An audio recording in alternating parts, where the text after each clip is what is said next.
U.S. Coast Guard Auxiliary, promoting boating safety and stewardship since 1939. Our motto, Semper Paratus, always ready. Established by Congress in 1939, the 30,000 members of the United States Coast Guard Auxiliary are Semper Paratus, always ready. Vessel safety checks, harbor patrols, safe boating courses, search and rescue, marine environmental protection. These are just a few of the services provided by the Auxiliary. Each year, auxiliarists volunteer more than 2 million hours benefiting boaters and their families. We invite you to explore our site and learn more about who we are and what we do to be Semper Paratus. Please check out our National United States Coast Guard Auxiliary website at www.cgox.org.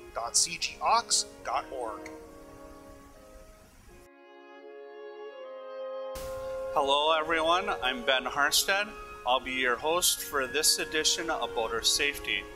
Joining the program today is Dave Anderson, the Flotilla Commander of the Coast Guard Auxiliary here in Duluth. Dave, what's on deck for this edition of Boater Safety? Ben, on today's program, we'll talk to Senior Chief Robert Pump, the officer in charge of Coast Guard Station Duluth. He'll refresh us on all the regulations a boater should know when heading out onto the lake.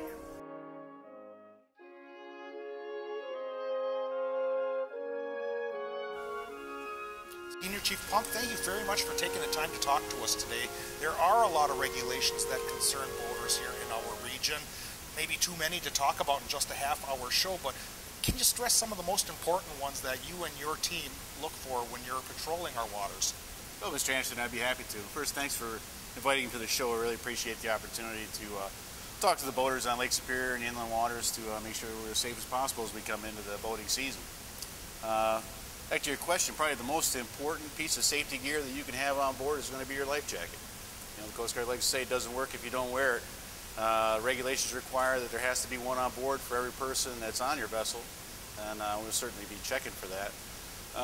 And probably, staying on life jackets, what we want to make sure of is that they're appropriately sized. You know, if you're a child less than 45 pounds, 45 to 90 pounds, or above 90 pounds, they have the appropriate life jacket for the conditions. That and a marine radio. You know, a marine radio is the best way to get help on the water. We have a new radio system that's been put in place around the Great Lakes over the last 2 years called Rescue 21. What it is an integrated networks of towers that does a couple things for us. One, it increases our range to hear your signal, and two, it gives us a visual line of position on a computer screen so we can actually see exactly where you are when you call. So if you only get that one short help out, we can vector in and we have a pretty good idea where you're at just to start with. We don't have to search around for you too long to get that help to you as fast as we can.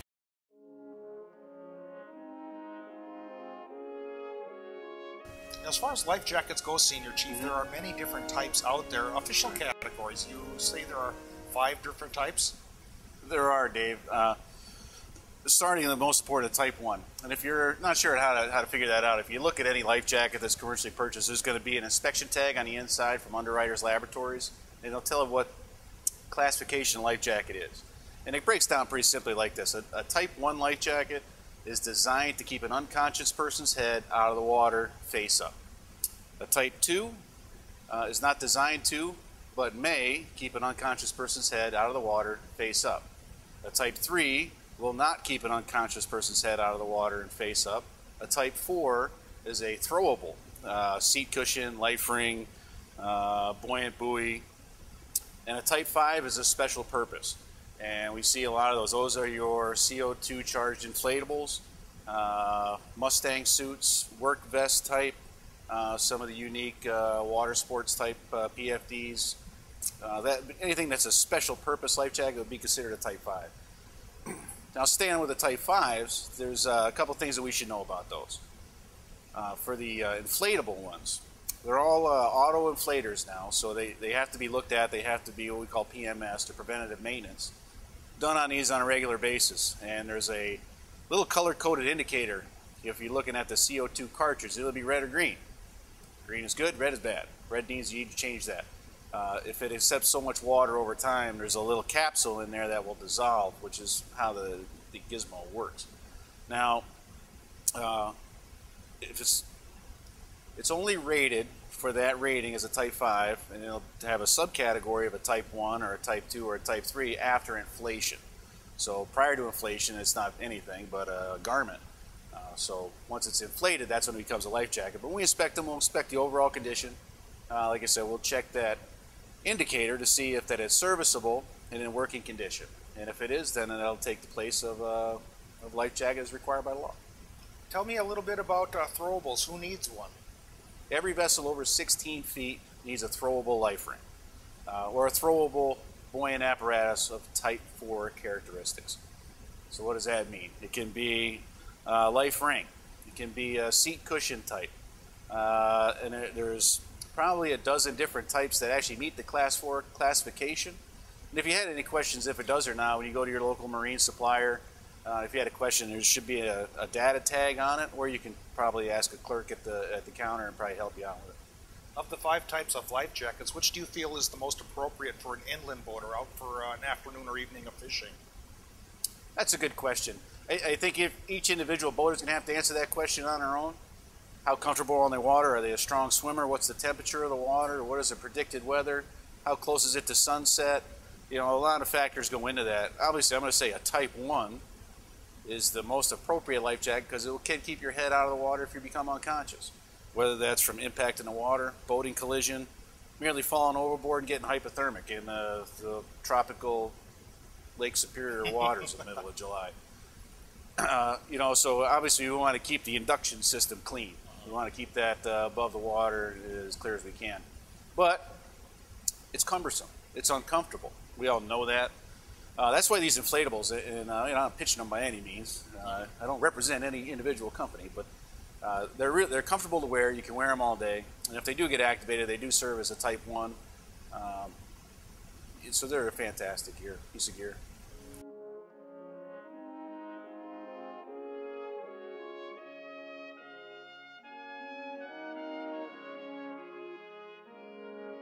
Senior Chief Pump, another important factor of boating, especially on Lake Superior, is having good communications, especially if tragedy tries to strike. I understand there's a new communication system called Rescue 21 that should really improve your response time to help boaters in distress. Can you tell us about that? Oh, I'll be happy to. Thank you, Dave. Rescue 21 is a new communication system that we've been installing in the Coast Guard around the coast probably for the last 5 or 6 years. And what it does essentially is it networks all the receiving radio towers that we can connect to. So prior to Rescue 21, for example, we had a high site tower in Duluth. It was a radio tower up on top of the hill, and its range, you know, you'd say it was 100 miles. So if you were within inside of that 100-mile bubble, we would hear you, nobody else would hear you. If you were at the next range, another tower would hear you over in Bayfield, and we wouldn't hear you, and Marquette wouldn't hear you, just Bayfield would hear you. So each individual Coast Guard station had its own individual radio watch. We would listen for our area, and we were responsible for our area. And then we would communicate to our Superior Command in Sault Ste. Marie, Michigan, and relay them the situation, and we would handle it. But our sister stations would never be able to hear what we were talking about. So if there was a search and rescue case close to the boundary, we would have to communicate that information, and it was just a lot more channels of communication that would have to be open. What Rescue 21 does is it installed more radio towers or utilized existing towers around the lakes. Now, anytime that your signal reaches a tower, it automatically repeats off every other single tower in the chain. So talking here at my boat station in Duluth on a 1-watt handheld radio, I can talk clear as day to the command center at Sector Sault Ste. Marie, Michigan. So what that does, it brings all the responsibility of monitoring those radios throughout the entire Lake Superior to one place. So no matter where they are, Sector Sault Ste. Marie can hear it. They will call down to us, they will dispatch us, and they will be able to hear everything that goes on in the area. And what that allows them to do is a more unified response. And it allows them from a larger picture to be able to move assets accordingly to make sure that we have a uniform SAR coverage. The other thing it does for us, which is really, really helpful, well, it does a lot of things, but one of the particular things is it's displayed on a computer screen. So anytime that somebody transmits on channel 16, I see lines of position visually from every tower that is receiving the signal. So I'd love to show you a demonstration of this later, but as your signal hits a tower, every tower that receives it will lay a green line across the chart. Where those lines cross is where you are. Here's the most common problem. People wait to call in an emergency. They fail to recognize that they're having an emergency. Water's coming in the boat, water's coming in the boat. They start doing whatever they got to do, pump it out, bail it out. They haven't communicated yet. So then they realize that they're in a bad spot, too late. They get one call out before the water hits the battery. Mayday, mayday, mayday. This is sailing vessel, whatever. And then the radio conks out. Well, until they give us their position prior to Rescue 21, we would really just kind of take a guess of where that was coming from. And we would search for a long time to try to find them. Now, that's all I need. As soon as you key up on your radio, I'm going to see a line of position. And even if I only get one, at least I have a direction to go track you down. And my sister stations will be able to hear the same signal. So everything will intermingle. And we can say, hey, we think that came from your AOR. Can you check? And we can replay that back. So we can verify. We can get all the information we need prior to firing up the boats and going out, which saves us a long time in the long run and greatly improves the efficiency of what we can respond to search and rescue.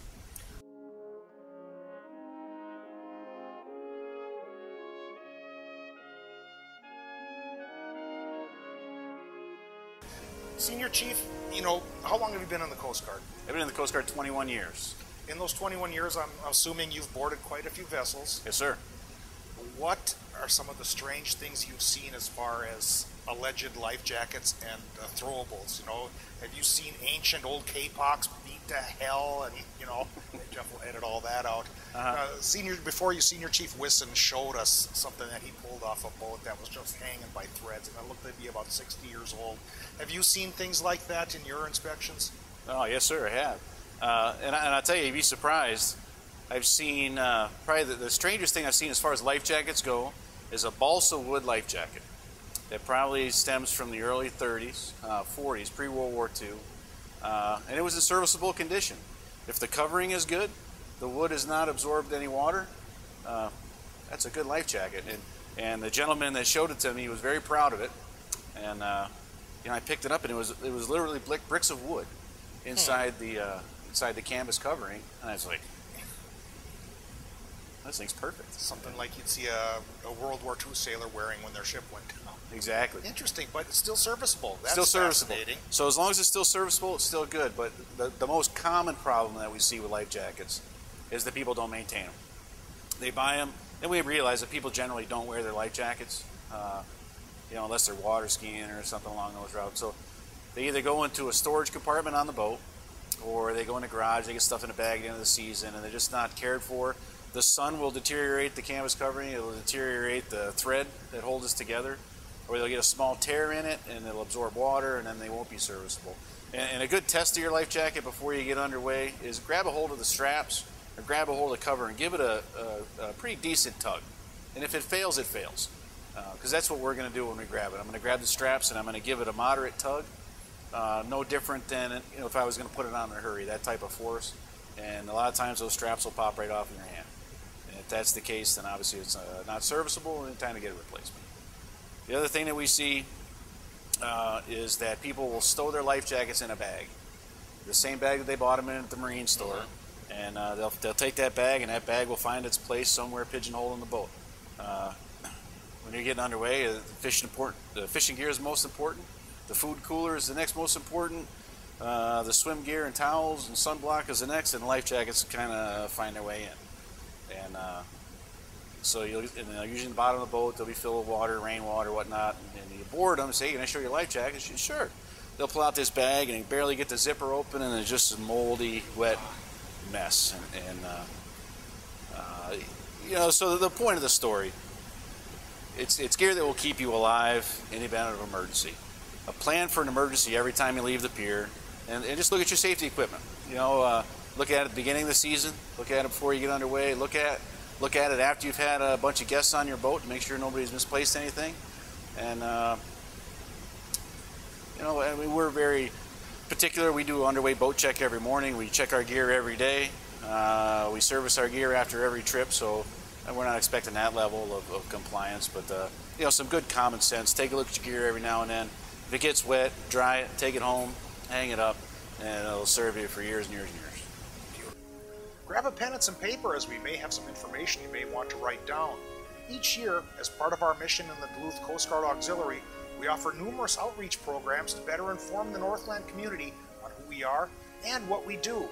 If you or your organization would like to host an on-site visit, we'd be more than happy to try and accommodate your request.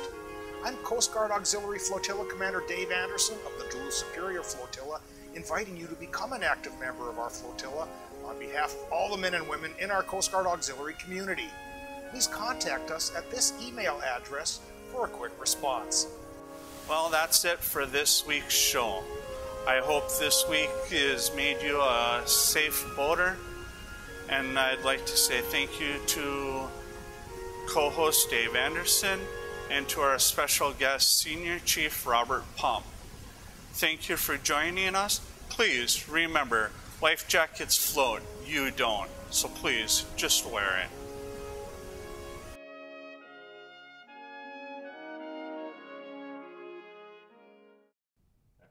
Hi folks, this is Hank Williams Jr. The U.S. Coast Guard Auxiliary wants to remind you to wear your Coast Guard approved life jacket whenever you're on the water. Drowning is the largest cause of boating fatalities. Drowning victims are rarely found in life jackets. Today's jackets are more comfortable and stylish than those of the past. There's no reason not to wear one. Remember, they float, you don't. So please wear it.